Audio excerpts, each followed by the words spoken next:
ਇਸੇ ਤਰ੍ਹਾਂ ਲੜੀ ਬੰਗਲਾ ਸਾਹਿਬ ਵੀ ਚੱਲਦੀ। ਉਹ 15 ਦਿਨ ਪਿੱਛੇ ਸੀ, ਇਸ ਵਾਸਤੇ 15-20 ਦਿਨ ਬਾਅਦ ਵਿੱਚ ਭੋਗ ਪਿਆ। ਜਦੋਂ ਲੜੀਵਾਰ ਕਥਾ ਦੇ ਸੁਖਮਨੀ ਸਾਹਿਬ ਚੱਲ ਰਹੀ ਸੀ,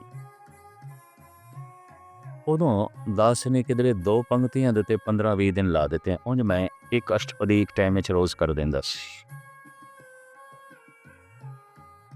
ਪਰ 2 ਪੰਕਤੀਆਂ ਨੇ ਐਸਾ ਮੈਨੂੰ ਰੋਕਿਆ, ਮੈਂ 15 ਦਿਨ ਅੱਗੇ ਨਹੀਂ ਜਾ ਸਕਿਆ।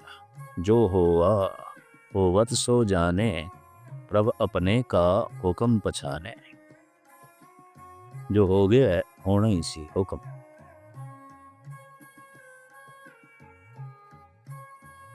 ਅੱਜ ਕੀ ਇਹ ਪਿਛਲੇ ਸਾਲ ਦੀ ਗੱਲ ਹੈ। ਬੰਗਲਾ ਸਾਹਿਬ ਤੋਂ ਕਥਾ ਕਰਕੇ ਜਿਉਂ ਮੈਂ ਆ ਰਿਹਾ, ਸੀੜੀਆਂ ਤੋਂ ਉਤਰ ਰਿਹਾ, ਇੱਕ ਬੜਾ ਹੀ ਚੋਟੀ ਦਾ ਲਿਖਾਰੀ ਹੈ ਨਾਮਵਰ, ਜਿਹਦੇ ਲੇਖ ਹਿੰਦੀ ਦੇ ਚੋਟੀ ਦੇ ਅਖਬਾਰਾਂ 'ਚ ਅਕਸਰ ਛਪਦੇ ਰਹਿੰਦੇ ਨੇ। ਬੜਾ ਮੰਨਿਆ ਪ੍ਰਤਿਸ਼ਠਿਤ ਬੰਦਾ, 5-7 ਬੰਦਿਆਂ ਦੇ ਨਾਲ ਉਹਨੇ ਮੈਨੂੰ ਘੇਰ ਲਿਆ ਤੇ ਕਹਿਣ ਲੱਗੇ, ਗਿਆਨੀ ਜੀ, ਸਾਨੂੰ ਕਈ ਸਾਲ ਪਹਿਲੇ ਤੁਹਾਡੀ ਉਹ ਕਥਾ ਜੋ 15 ਦਿਨ ਤੁਸੀਂ ਕੀਤੀ ਸੀ, ਉਹ ਯਾਦ ਵੀ ਹੈ ਤੇ ਉਹ ਟੇਪ ਵੀ ਕੀਤੀ ਸੀ। ਜੋ ਹੋਆ ਹੋਵਤ ਸੋ ਜਾਣੇ, ਪ੍ਰਭ ਆਪਣੇ ਕਾ ਹੁਕਮ ਪਛਾਣੇ। ਤੁਸੀਂ ਇਹ ਆਖਿਆ ਸੀ ਔਰ ਸਾਨੂੰ ਚੰਗਾ ਲੱਗਿਆ ਸੀ। ਹੁਕਮ ਦੀ ਵਾਕਈ ਜਿਹੜੀ ਤਸਵੀਰ ਹੈ ਉਹ ਸਾਨੂੰ ਸਮਝ 'ਚ ਆਈ, ਪਰ ਹੁਣ 84 ਵਿੱਚ ਔਰ 83-84 2 ਸਾਲਾਂ ਵਿੱਚ ਤੁਸੀਂ ਸਾਰੇ ਦੇਸ਼ ਵਿੱਚ ਭਰਮਣ ਕਰਕੇ ਆਖਿਆ ਜੋ ਹੋਇਆ ਕੌਮ ਨਾਲ ਨਹੀਂ ਹੋਣਾ ਚਾਹੀਦਾ ਸੀ। ਜੋ ਹੋਇਆ ਇਹ ਗਲਤ ਹੋਇਆ,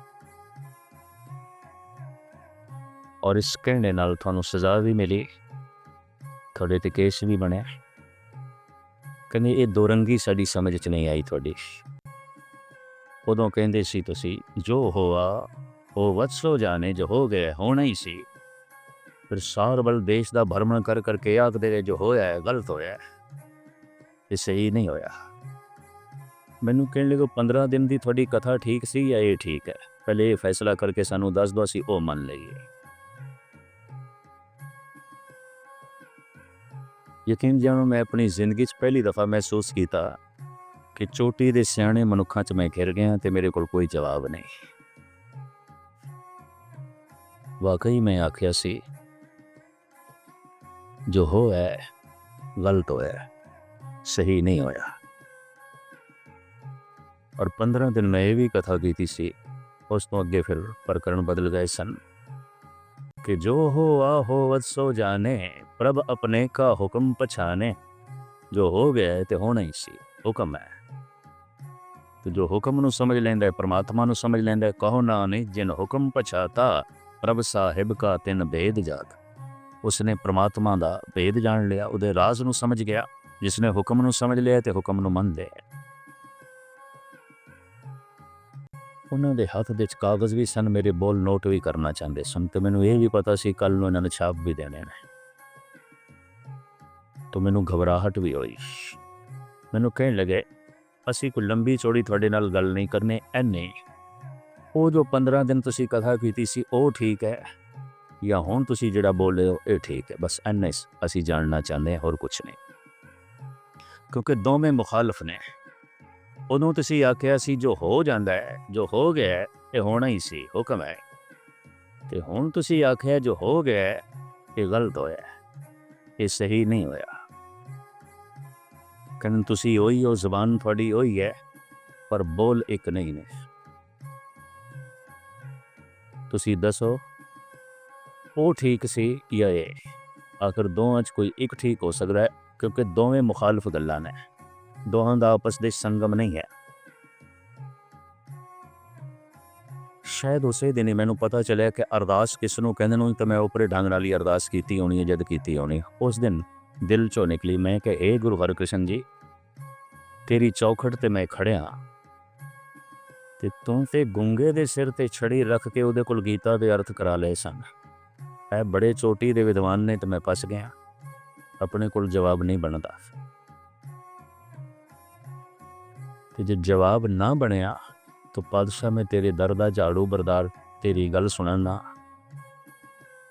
ਅੱਜ ਮੇਰੀ ਲੱਜਾ ਰੱਖਣੀ ਹੈ। ਇਹਨਾਂ ਕੋਲ ਮੈਂ ਅੱਜ ਸੁਰਖਰੂ ਹੋਣਾ ਚਾਹੀਦਾ ਹੈ, ਅੱਜ ਬੇਇੱਜ਼ਤ ਨਹੀਂ ਹੋਣਾ ਚਾਹੁੰਦਾ। ਅਰਦਾਸ ਕਿਤਨੀ ਗਹਿਰੀ ਜਾ ਸਕਦੀ ਹੈ ਇਹ ਮੈਨੂੰ ਉਸ ਦਿਨ ਪਤਾ ਚੱਲਿਆ। ਉਂਝ ਨਹੀਂ, ਜ਼ਿੰਦਗੀ ਭਾਵੇਂ ਮੇਰੀ ਸਾਰੀ ਲੰਘ ਗਈ ਸੀ। कोई जब तब इतना गहरा नहीं जाता, कोई साधना इतनी गहरी नहीं जाती जितनी गहरी अरदास चली जाती। शायद इस वास्ते ही गुरु का हुक्म है अरदास तो लाजमी करने, अरदास दे शामिल होना है। अंदरों अरदास निकली, मैं कि महाराज वो छड़ी जरा इधर भी फेर दे। अपने कोल जवाब नहीं है, तो जो मैं एक कबूल करदा तो एक ते झूठ हो गया। तेरे दर दा झाड़ू बरदार ते साबित हो गया झूठ बोलना, गलत बयानी करना। यकीन जानो मैं पहली दफ़ा देखा अरदास कबूल हुई। इकबाल ने किसी वक्त किया सी, दिल से जो बात निकलती है असर रखती है, पर नहीं ताकते परवाज मगर रखती है। मैं उन्होंने गरज के आख्या, मैं दोवें जो आख्या ठीक आख्या, उदों भी ठीक आख्या सी, हुण भी ठीक आख्या।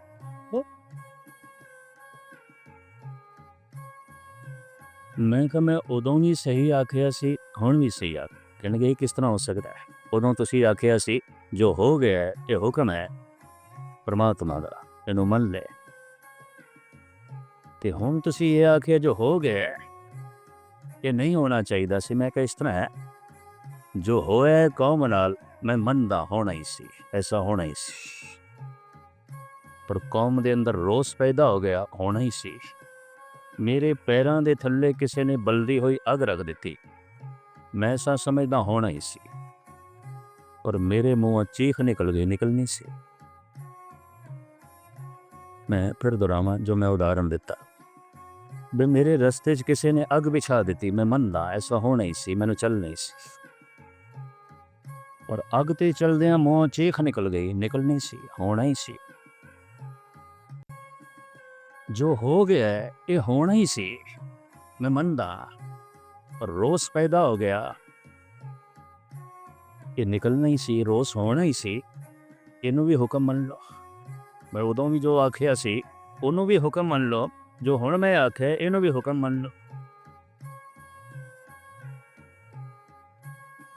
पैरों थल्ले मेरे अग किसी ने रखनी सी, मैं फिर दोहरा दियां, मैं समझना ये अग रखनी सी किसी ने, अग पैनी सी, ऐसा होना ही सी, पर मुँह चीख निकल गई, निकलनी सी, रोस निकल गया, निकलना ही सी।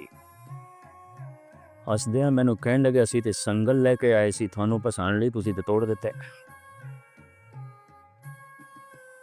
मैं कहा मैं दोवें वक्त ठीक आख्या सी, रोस निकल गया, निकल जाता।